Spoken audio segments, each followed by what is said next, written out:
Possibly one of the most common questions out there that I get from actors is, how do I stay in touch with an agent, a manager, a casting director without turning them off?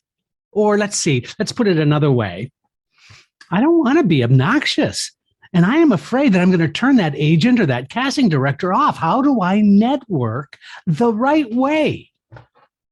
Now, to be sure, every actor wants to be thought of in great terms with industry folks. There's no question. But sometimes it's really hard to figure out the best way to do it. We will answer this question and offer up some helpful insights into those pesky networking conundrums.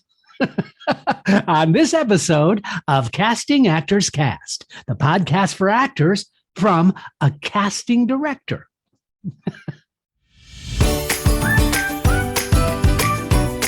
It's time for another episode of Casting Actors Cast. Here he is, your host, Jeffrey Dreisbach.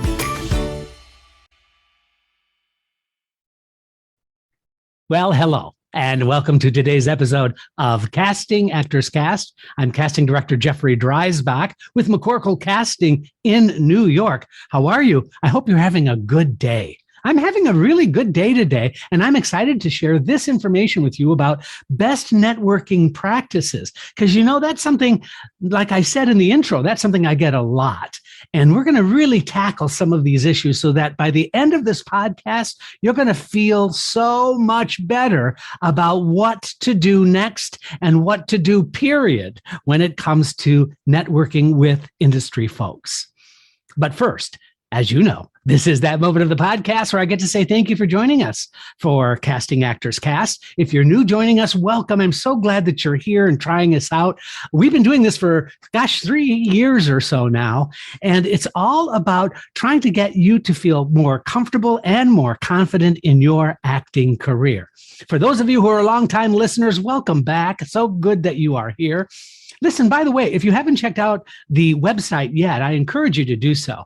It's castingactorscast, all one word, .com. And there you're going to find a form right on the landing page that says dive into the talent pool. If you do that, that's going to open up a menu and give you some free stuff. All I get is your name and email address. By the way, I don't do anything with that. I might occasionally send out a promotional podcast announcement, something like that, but I don't spam you in any way.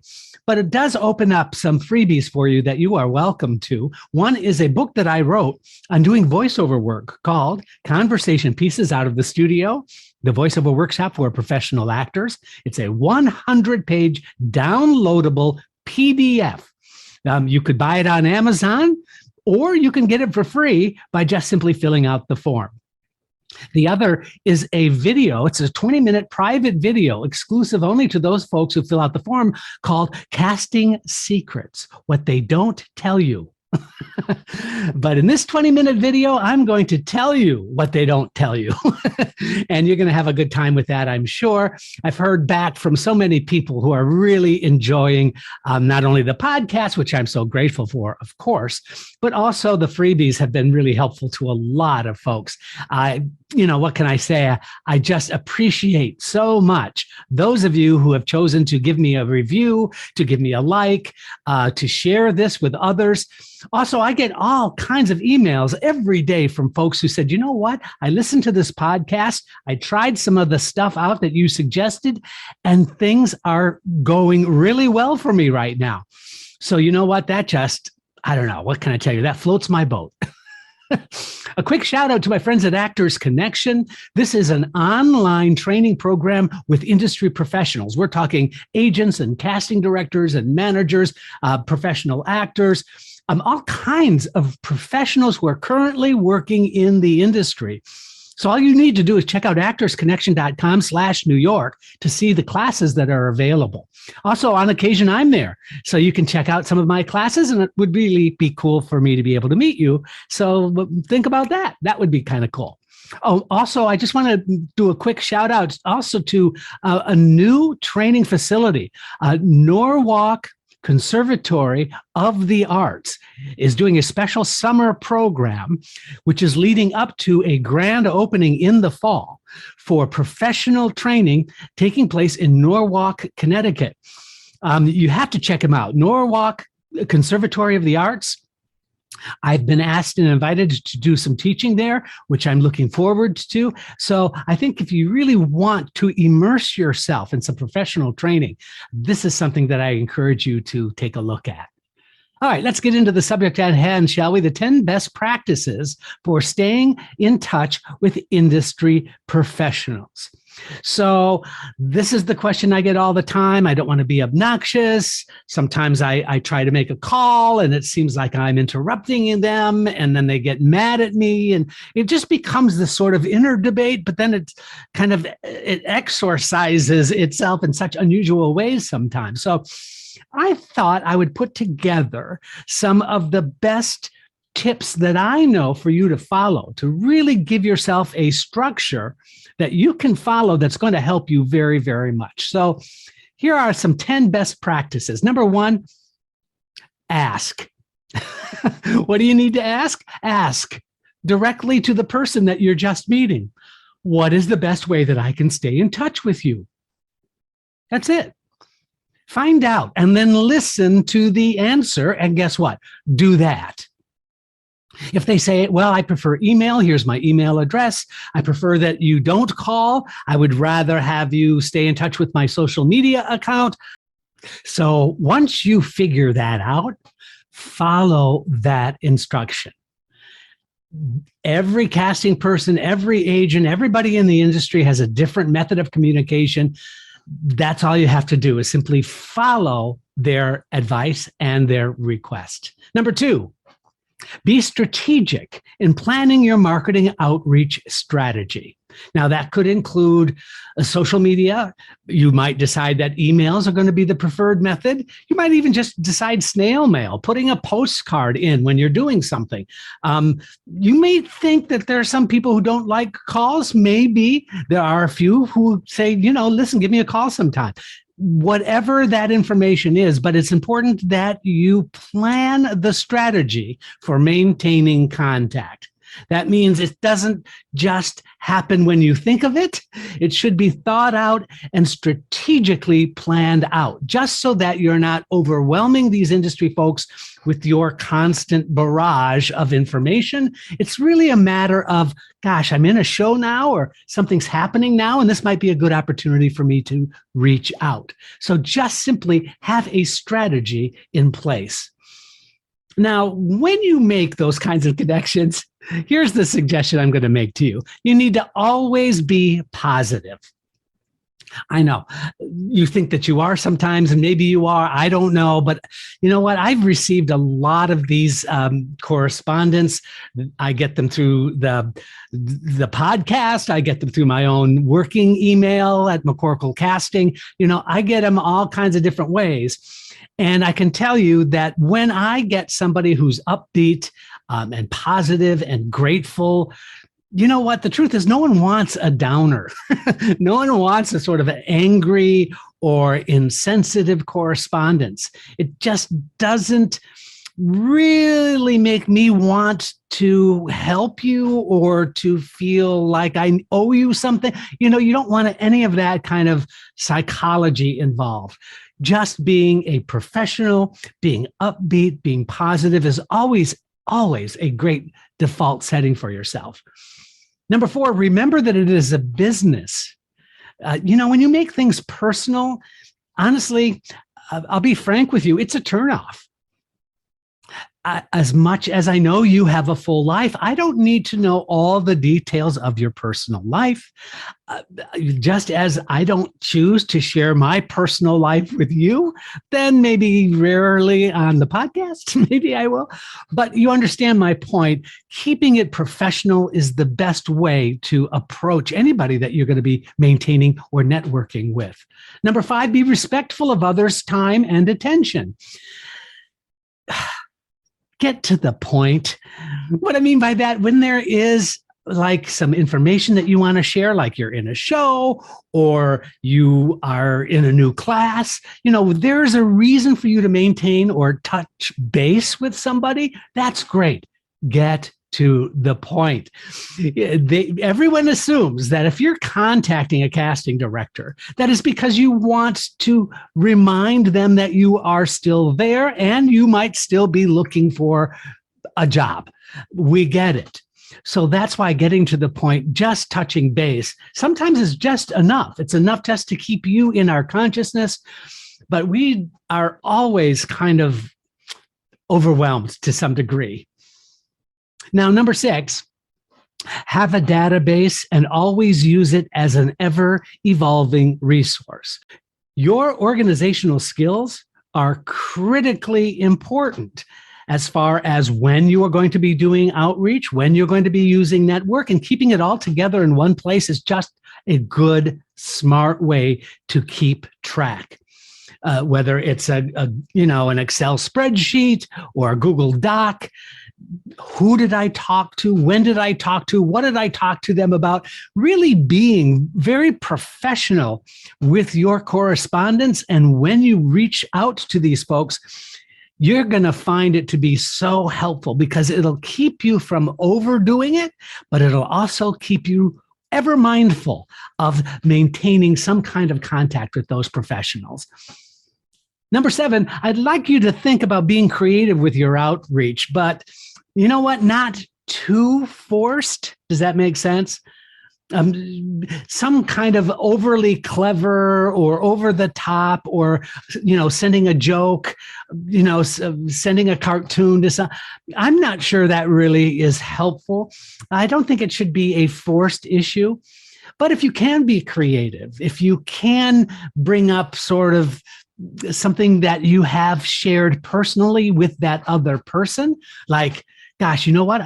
Do you remember? Hopefully you remember having me in your class, and I just want to let you know that it was still a great class. I'm still getting a lot out of it because I'm using what you've told me in my auditions. That's kind of smart. That's kind of a good way, in my opinion, to just keep us ever mindful of not only who you are, but that perhaps we've been able to help you in some way. That's positive. That's forward thinking and forward movement that I encourage everyone to consider. Now, let me just say this, number 8, if you question whether or not you are being too pushy, you never are. The fact that everyone sort of thinks, oh my gosh, I'm so afraid that I'm going to say something that's going to be inappropriate or that it's going to be a turnoff. Those are the people who almost always never do anything that's going to be obnoxious or pushy or a turnoff. I promise you. It's when those people who don't ask whether they're being pushy are oftentimes really obnoxious. So just the fact that you have a conscience about it, just the fact that you are sensitive to that is probably enough to warrant your good taste and judgment going forward. Number 9, my suggestion is that as you start developing your contacts and your networking, you need to start small. Be deliberate. Don't think that every little thing you say is getting scrutinized so seriously. Reaching out, saying, hey, I just want to let you know, ... fill in the blank. Whenever I get that from an actor, it just always goes, oh, that's great. Oh, yes, I remember them. And then you move on. It's really, really simple. So starting small means not only in terms of the numbers that you contact, but the frequency in which you contact those folks. Start small. Number 10, remind your network how you met. Being connected and maintaining the reason why you're writing, because there is some additional connection, that's really helpful. In any correspondence, whether it be social media or an email, reminding how we met, some sort of connective piece of information is so helpful just because it keys us into who you are. And because as a casting director, we deal with literally hundreds and hundreds of people a day sometimes, whether it's because of EPAs or self-submitted videos or whatever it is. it's really important that you just give us an additional reminder. And not like, hopefully you remember me from a class we had 3 years ago. Not so much. But if it is something that happened recently, if it's a project that you came in for through our office and you just wanted to, I came in for this project and really had a wonderful time, and I'd love to be considered for blah, ... fill in the blank. The worst kind of correspondence that I get are the ones in which say to me, please keep me in mind for whatever you have. That's not helpful to me. What is helpful to me is if you are specific with who you are and specific with what your immediate request or need might be, and doing it in a fun, positive, upbeat way, you can't go wrong. So now let's take it to the next part of this podcast, and that is reminders that I'd like to give you when you do network. Okay, so these are just reminders. There are 10 reminders to keep in mind as you step forward and start doing your networking. Number one, just remember that everyone wants to be well thought of. Everybody needs to feel good about themselves. Everyone loves to know that there are people out there that are being supportive of you and you are being supportive of them. So please keep that in mind when a correspondence is formulating in your head. Number two, everyone in the industry is absolutely overworked and stressed, period. Everyone. Being aware of that, recognizing that, however creative you want to be, just knowing that not everybody has the same kind of time and attention to give you. And there's no question you deserve time and attention, but it just might not come in the way that you are hoping.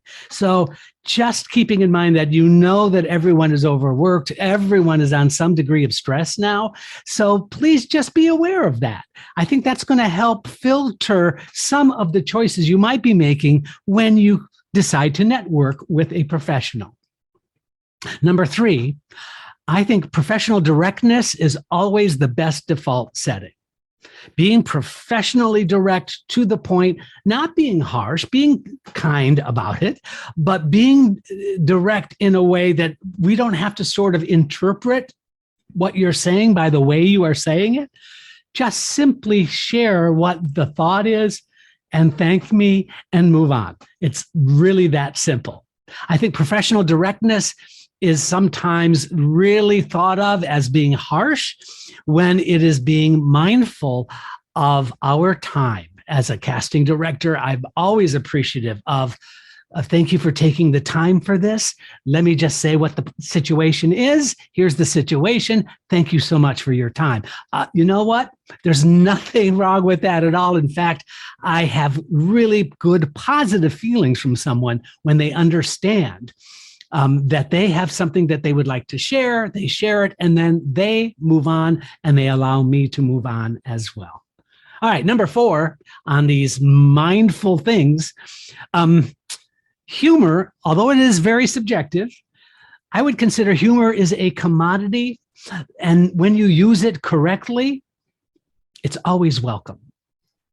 Having a sense of humor about yourself, having a sense of humor about the situation, kind of lightening the stress levels of all of us when you can provide sort of a lighthearted view of things. You know what? There's nothing wrong with that. In fact, I find that to be very, very helpful. So keep in mind that not to overly force trying to be funny if you're not naturally a funny person, but when you use humor in a good way, I promise you, it always opens up more doors than it closes. I promise. Number five, please embrace this concept. Networking takes time. Relationships do not get developed immediately. Somebody doesn't see you in an audition, fall in love with you, and then try to make you a star. It just doesn't work that way. Networking is one of those things that people stress out a lot about, but really shouldn't, because it's part and parcel of what the requirement of being an actor is all about. But the thing I think that gets forgotten is that networking simply takes time. I might not think of an actor to bring in for a project 2 weeks, 2 months, 2 years later. So having expectations about this being something that's very quick and easy just doesn't make any sense. So that's a reality that I hope that you can embrace. It takes time. And also, number 6, longevity and persistence are the prime ingredients for successful networking.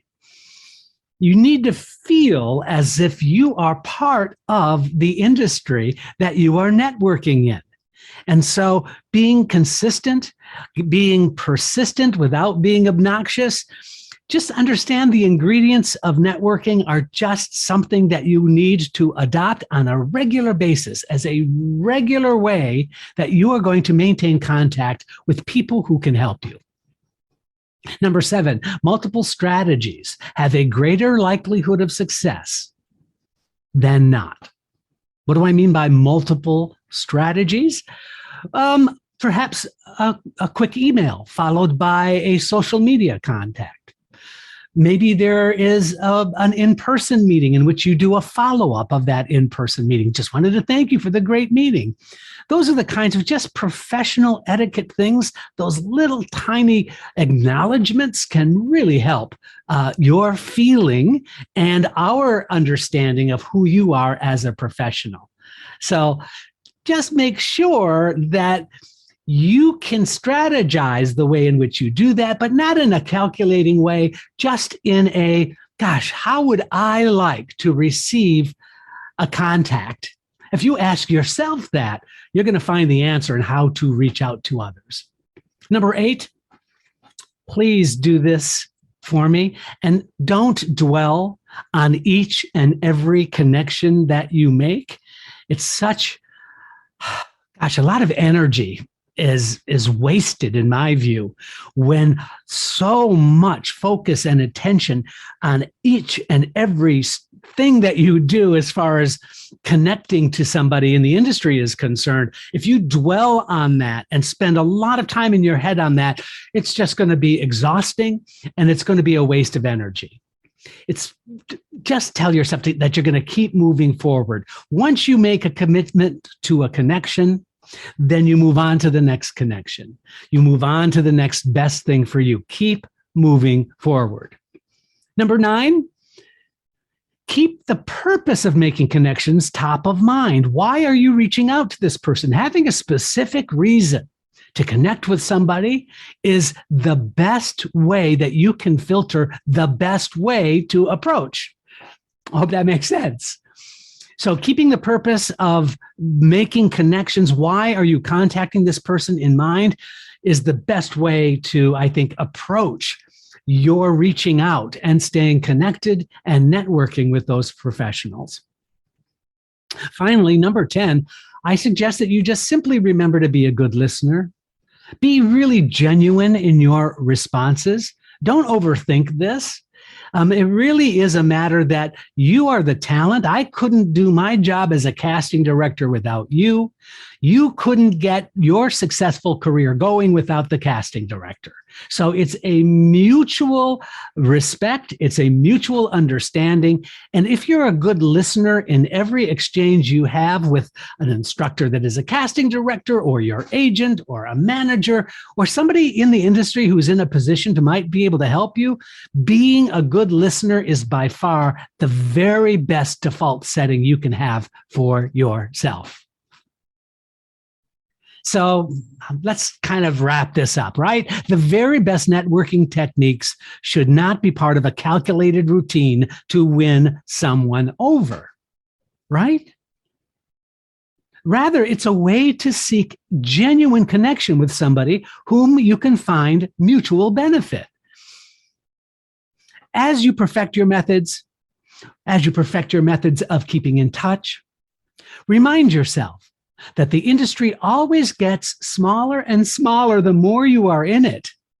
And that, as your talent grows, so will your network.